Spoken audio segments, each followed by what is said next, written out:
కుక్క TV. Electric bike. నగరంలో పనిచేసే జగన్ పండుగ సెలవుకి తన ఊరికి వెళ్ళాడు. స్నేహితుల ఇల్లు చాలా దూరంగా ఉన్నది, నడిచే వెళ్ళాలి. నగరంలో ఉన్నట్టు ఇక్కడ కూడా అద్దెకి ఎలక్ట్రిక్ బైక్ దొరికితే చాలా సౌకర్యంగా ఉండేది. ఇలా తనలో అనుకుంటూ స్నేహితుడి ఇంటికి నడిచి వెళ్ళాడు. రా జగన్, కూర్చో. రమేష్, నిన్ను చూడటానికి చాలా దూరం నడవాల్సి వస్తుంది. ఏం చేస్తాం జగన్, మన ఇద్దరి దగ్గర బైక్ లేదు కదా. రమేష్, మన నగరంలో ఉండేట్టు ఇక్కడ ఎలక్ట్రిక్ బైక్ అద్దెకి ఇచ్చే కంపెనీ ప్రారంభిద్దాం. మంచి ఆదాయము దొరుకుతుంది, అలాగే మన ఊరి జనాలకు కూడా ప్రయోజనంగా ఉంటుంది. నువ్వు చెప్పేది నిజమే, అలాగే చేద్దాం.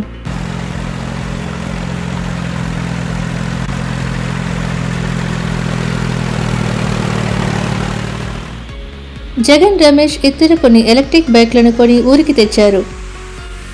రమేష్, మొబైల్ ద్వారా ఈ బైక్ వెళ్లే దూరం, ఛార్జీలు అలాంటివి తెలుసుకోవచ్చు. జగన్ రమేష్కి ఎలక్ట్రిక్ బైక్ నడిపే విధానం నేర్పించాడు.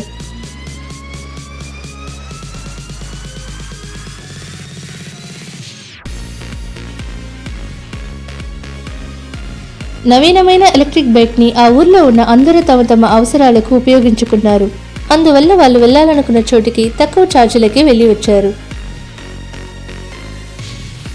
జగన్, ఏంటి ఈ బైక్ చాలా నవీనంగా ఉన్నది? అన్నా, ఈ బైక్ విద్యుత్ మూలంగా నడుస్తుంది. తక్కువ ఛార్జీలకి మనం వెళ్లాల్సిన చోటికి వెళ్ళి రావచ్చు. విద్యుత్ ద్వారా నడపడం వలన పరిసరాలు కాలుష్యవంతం అవ్వదు, అలాగే డ్రైవింగ్ లైసెన్స్ అవసరం లేదు. ఓ అలాగా, నువ్వు మన ఊరికి మంచిది చేశావు. జగన్, రమేష్ ఇద్దరు మంచి ఆదాయం పొందారు. ఈ కథ నుండి మనం తెలుసుకోవాల్సింది ఏమిటంటే, నగరాల్లో ఉండే ఆధునిక సౌకర్యాన్ని చిన్న గ్రామంలో మనం ప్రయత్నిస్తే అందరికీ ఉపయోగపడుతుందని అర్థం. జాలరీ మరియు మటన్ వ్యాపారి కథ.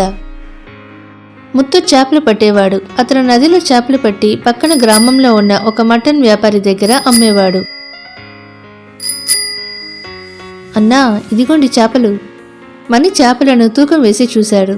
6 కిలో చేపలున్నాయి, ఇదిగో డబ్బులు. ముత్తు ప్రతిరోజు చేపలు పట్టి మటన్ వ్యాపారి దగ్గర అమ్మేవాడు. ఎప్పుడూలాగానే ఒకరోజు ముత్తు చేపలను ఇచ్చినప్పుడు, ముత్తు, ఇవాళ చేపలు 5 కిలోలు ఎక్కువగా కావాలి, ఇవ్వగలవా? ఇస్తాను, నాకు 5 కిలో మటన్ కావాలి. ఇదిగో 5 కిలోల మటన్. ఇంటికి వెళ్ళి చేపలు తీసుకొస్తాను. మీనా, అని 5 కిలో చేపలు అడిగారు, తీసుకెళ్ళాలి. మన దగ్గర తూకం ఉంది, కానీ తూకం వేయటానికి రాళ్ళు లేవు, ఎలా తూకం వేయాలి? 5 కిలో మటన్ తీసుకొచ్చాను, దాన్ని పెట్టి తూకం వేద్దాం.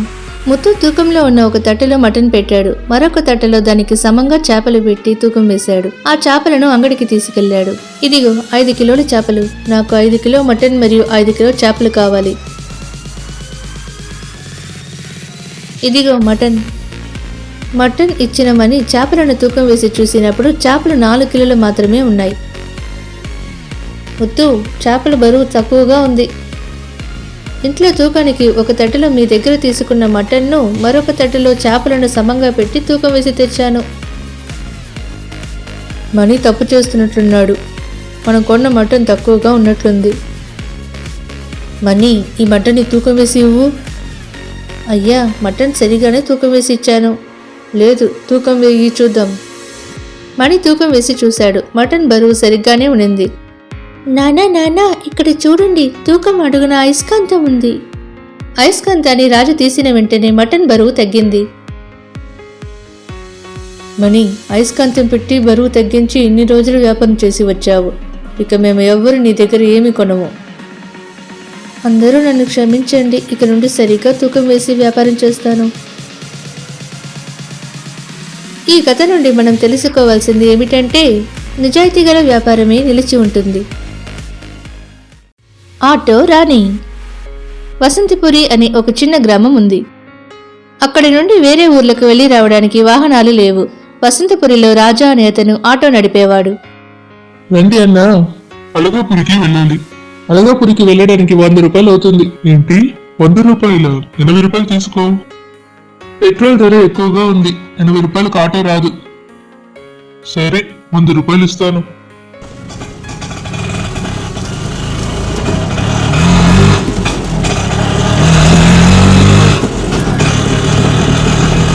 రాజా ఆటోని అలగాపురికి నడిపాడు.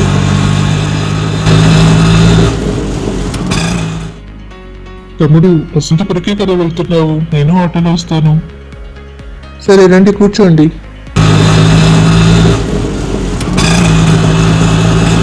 ఆటో వసంతపురి వచ్చింది. ఇదిగో 50 రూపాయలు. 100 రూపాయలు కావాలి. తమ్ముడు, నువ్వు ఆటోలో మన ఊరికి తిరిగి వచ్చే వాళ్ళతో 100 రూపాయలు అడగడం ఎక్కువ. ఇదిగో 100 రూపాయలు. రాజా మటుకి ఆ ఊరిలో ఆటో నడపడం వలన ఎక్కువ ధర తీసేవాడు. ఇవన్నీ అక్కడ ఉన్న రాణి గమనించింది.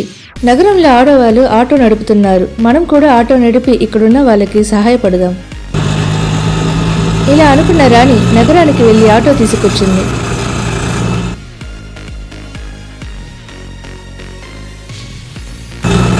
గ్రామంలో ఉన్న వాళ్ళ దగ్గర తక్కువ ధర తీసుకుంది. రాణి నగరంలో ఉన్న షేర్ ఆటో విధానం అనుసరించడం వల్ల చాలా ఆదాయం పొందింది. ఒకరోజు రాత్రి సోము అమ్మకి ఆరోగ్యం బాగలేకపోయింది. రాజా, రాజా, ఏంటి అన్నా? అమ్మకి ఆరోగ్యం బాగలేదు, నగరంలో ఉన్న ఆసుపత్రికి వెళ్ళాలి. ఈ సమయంలో నేను రాలేను. రాజా ఆటో రానందువలన సోము రాణి ఇంటికి వెళ్ళాడు. రాణి, రాణి, ఏంటి అన్నా? అమ్మకి ఆరోగ్యం బాగలేదు, తొందరగా ఆసుపత్రికి వెళ్ళాలి. ఇప్పుడే వస్తాను. రాణి ఆటోలో సోము తన అమ్మని ఆసుపత్రికి తీసుకెళ్లాడు.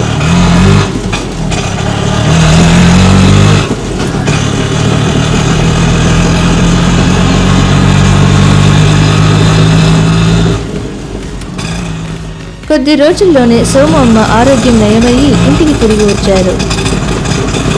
రాణి, రాత్రిపూట అని కూడా అనుకోకుండా నన్ను ఆసుపత్రి తీసుకెళ్లావు. నీకు చాలా ధన్యవాదాలు. ఆపదలో ఉన్న వాళ్ళకి సహాయపడటం నా కర్తవ్యం. ఈ కథ నుండి మనం తెలుసుకోవాల్సింది ఏమిటంటే, మనం ఏ పని చేసినా ఆదాయాన్ని ఎదురు చూడకుండా మన కర్తవ్యంగా చేయాలి. తెలివైన గాడిద. రాము ఒక గాడిదని పెంచాడు. ఆ గాడిద ద్వారా ఇతరుల వస్తువులను సంతకు తీసుకెళ్లేవాడు. రాము, నా ఉప్పు మూటలను సంతకి తీసుకునిరా. సరే అన్నా, తీసుకొస్తాను. రాము ఉప్పు మూటలను సంతకి తీసుకెళ్లే దారిలో ఒక నదిని దాటి వెళ్ళాలి. గాడిద నదిని దాటేటప్పుడు నది లోతు ఎక్కువగా ఉండడం వలన నదిలో ఉప్పు మూటలు కరిగి బరువు తగ్గిపోయింది. రాము, ఏంటి ఉప్పు తక్కువగా ఉంది? గాడిద ఉప్పు మూటలను వేయటానికి శ్రమించి నదిలో ఉప్పు మూటలను తడిపి ఉప్పును కరగబెట్టింది. ఇక అలా జరగదు. మరుసటి రోజు, రాము, పత్తిల మూటను సంతకు తీసుకొనిరా. సరే అన్నా, తీసుకొస్తాను. పత్తిల మూటను తడపకుండా తీసుకురావాలి. సరే అన్నా, జాగ్రత్తగా తీసుకొస్తాను. రాము పత్తిల మూటను గాడిద పైన ఎక్కించి సంతకి తీసుకెళ్లాడు.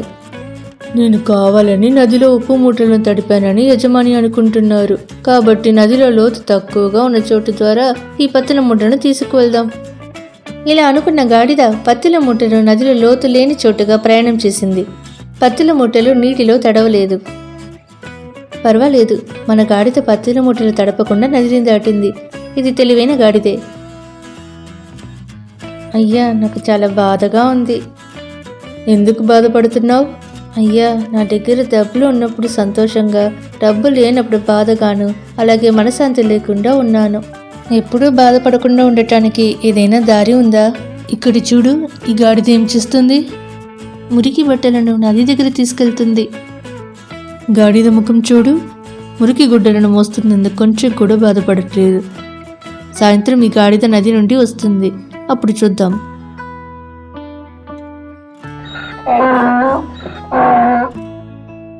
సాయంత్రం గాడిద ఉతికిన గుడ్డలను తిరిగి తెచ్చింది. ఇప్పుడు గాడిద ఏం చేస్తుంది? ఉతికిన బట్టలు తీసుకొస్తుంది. పొద్దున మనం చూసినప్పుడు మురికి బట్టలను మోసినట్టే ఇప్పుడు దాని ముఖం అలాగే ఉంది. ఈ గాడిద ఎలా మురికి బట్టలను మోసినప్పుడు బాధపడకుండా, ఉతికిన బట్టలు మోసినప్పుడు సంతోషించకుండా ఉందో అదేలాగా మనం కూడా జీవించాలి. ఈ కథ నుండి మనం తెలుసుకోవాల్సింది ఏమిటంటే, ఇతరులు మనపై తప్పు చెప్పినట్టుగా మనం నడుచుకోవాలి. అలాగే డబ్బు ఉన్నా లేకపోయినా మన దగ్గర ఉన్న వాటితో సంతోషంగా ఉండాలి. మాయలకుండ. రాము ఒక వ్యవసాయి. అతను తన తోటలో పండే పండ్లను, కూరగాయలను అమ్మి జీవనం చేశాడు. అలా ఒకరోజు తన తోటలో పండిన పండ్లను కోసేటప్పుడు ఒక పండు తప్పి సమీపంలో ఉన్న ఒక కుండలో పడింది.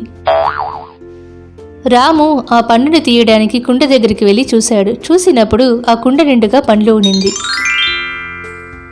ఇది చూసిన రాము ఆశ్చర్యపడి ఆ కుండని ఇంటికి తీసుకెళ్లి భార్యకు చూపించాడు. అతని భార్య కూడా ఆ కుండని ఆశ్చర్యంతో చూడసాగింది. ఇక మన కష్టాలన్నీ తీరిపోయాయి. మాయల కుండని పెట్టి మనం చాలా పండ్లు కూరగాయలు పొంది వాటిని అమ్మి దర్జాగా బ్రతుకుదాం.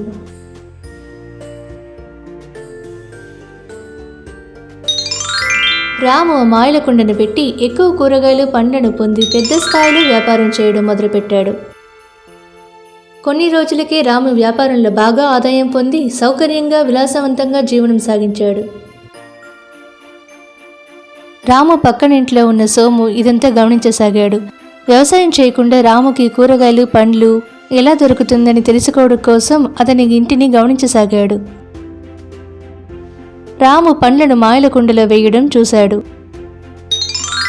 సోము ఎవరికి తెలియకుండా తను కూడా ధనవంతుడవ్వాలనే ఆశతో ఆ మాయల కుండని ఇంటికి ఎత్తుకొచ్చాడు.